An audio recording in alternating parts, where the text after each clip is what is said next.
copyrighted. So Guardians of the Galaxy Volume 2 is the sequel to my favorite Marvel film of all time and follows Star-Lord, Gamora, Drax, Rocket, and Baby Groot as they once again embark on an intergalactic adventure to save the galaxy. The trailers don't really tell you anything else other than that, so I won't tell you anything else about the movie's plot.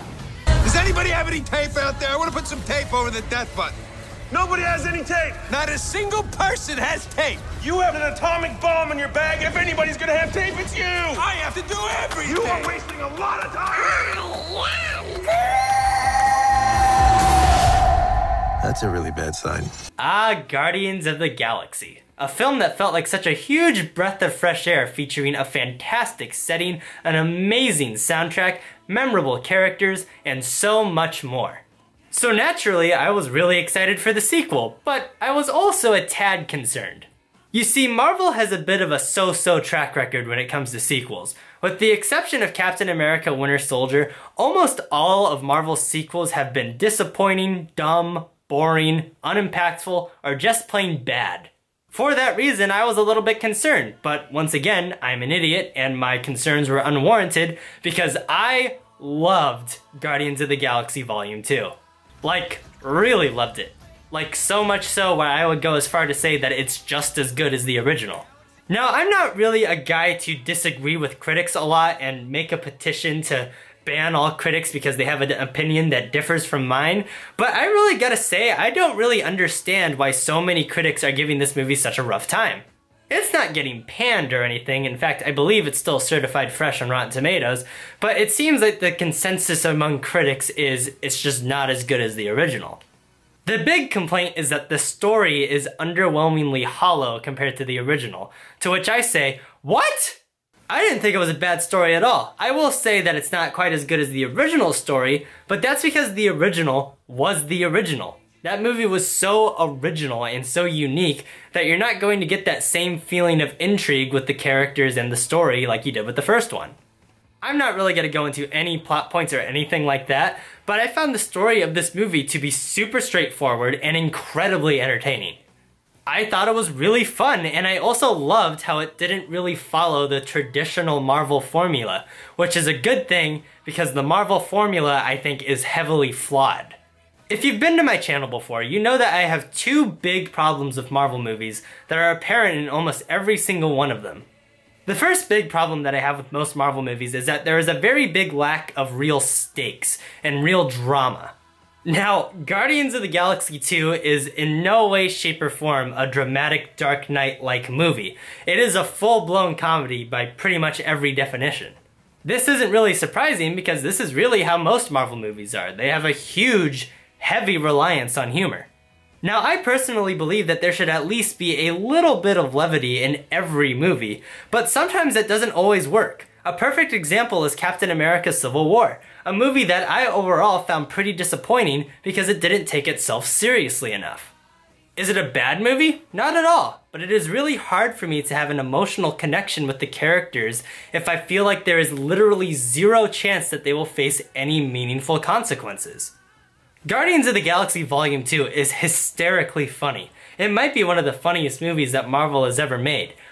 But it still manages to create a dramatic and risk-filled setting where it feels like these characters are in real danger. When the characters are already interesting and likable, and you add in the factor where they could possibly get really injured or even killed, that makes me care about them so much more. And that is where this movie really shines, the characters.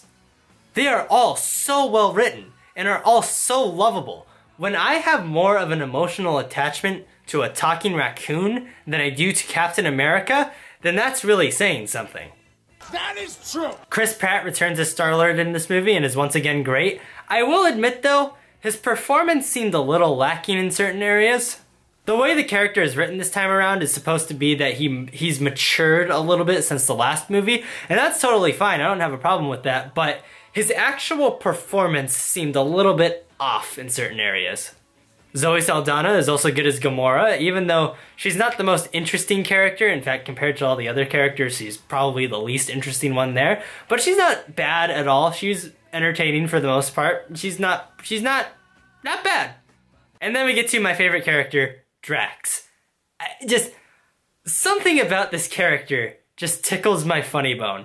Every single time he's on screen, he makes me laugh. He is such a hysterically funny character, but we do get some emotional moments with him too. It's a great character.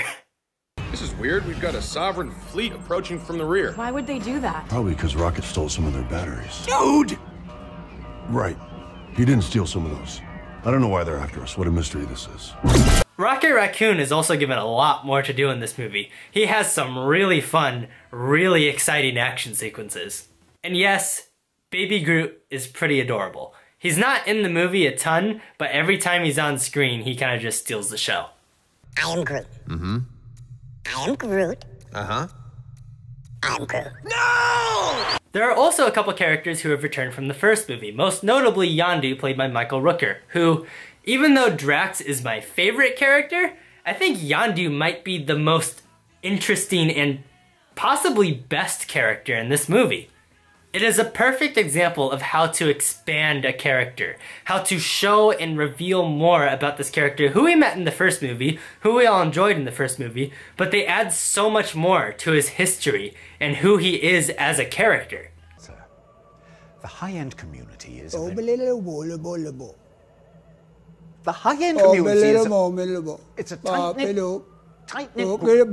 The high-end community is a very tight-knit... One of the villains from the last movie, Nebula, also returns in this movie, and even though the actress's performance is a bit hammy, even though that is kind of the point, her character is just so well written and is so interesting.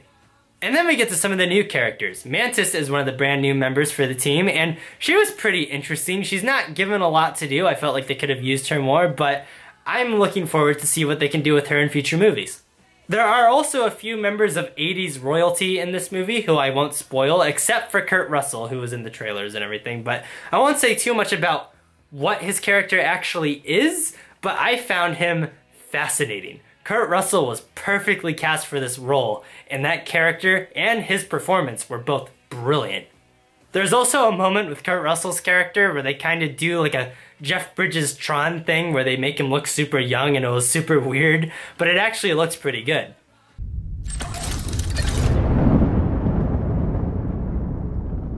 Dad. Sam. Look at you, man. Look at the size of you. You're not my dad! Another big complaint that critics have had are these like gold people who are antagonists of the movie, and I can kind of understand why. They aren't very interesting, they're kind of just there. It kind of feels like sequel bait towards the end credits scene, but they don't really take themselves too seriously. They actually are kind of funny, so I didn't really mind it too much. And then we get to the second big problem that I have with most Marvel movies, the villain. The villain in almost every single Marvel movie except for Loki is so bland and boring and horrible. This has been the case for almost every single one. Guardians of the Galaxy Volume 2 has finally broken that curse. We finally got a good, interesting, scary, and entertaining Marvel villain. Again, I won't get into spoilers though, although kind of pausing the thought, I do not understand why a lot of the filmmakers for this movie and a lot of the producers decided to release a whole ton of spoilers for this movie like a week before it came out. That seemed really annoying and really unnecessary because the trailers did a great job of making the plot of the story seem really ambiguous and mysterious. But again, I won't get into spoilers about the main villain of this movie, but I do have to say, this villain was actually really awesome. The problem with Ronan, or whatever his name was from the first Guardians of the Galaxy, is that he was just way too serious and boring. It's not that you couldn't take him seriously, it's just that he wasn't very interesting. Guardians 2 is a completely different story. The villain of this movie is about as silly and over the top as the rest of the movie's tone, and that's a great thing, but at the same time, this character is also very menacing and very intimidating. Some of the things that this character does in this movie are so evil and are so horrifying and are so shocking that that's what I really like to see in a villain. A villain that can entertain me, but can also make me feel kind of disturbed and kind of freaked out. As a whole, the characters are absolutely brilliant, and they carry this movie. Of course, that's also thanks to the direction and the writing in this movie, both by James Gunn, who was one of my biggest inspirations for wanting to become a filmmaker. He knows how to make a truly entertaining and fun movie, but also knows how to make an interesting and intriguing one, proving that those things do not need to be mutually exclusive. This is also a beautiful looking movie, like a huge improvement from the first one. As much as I love the first one, pretty much everything's kinda dark and the lighting's not exactly great. The lighting in this movie is fantastic. Everything looks gorgeous. It also has a very good blend of practical and CGI effects. Obviously for like Rocket and Groot and some of the space stuff, you have to have CGI, but I also appreciated how they used costumes pretty much whenever they could. And of course, another thing that Guardians of the Galaxy is well known for is its soundtrack. And Guardians of the Galaxy Volume 2 is no exception. I already bought the soundtrack for this movie like the night I saw it. It is amazing. What I also love about the soundtrack of this movie is that it actually feels like a character. It actually has relevance to the plot of the movie. It's not just a bunch of songs from the 70s because they sound cool, even though they do. They actually have a purpose and a reason to be there.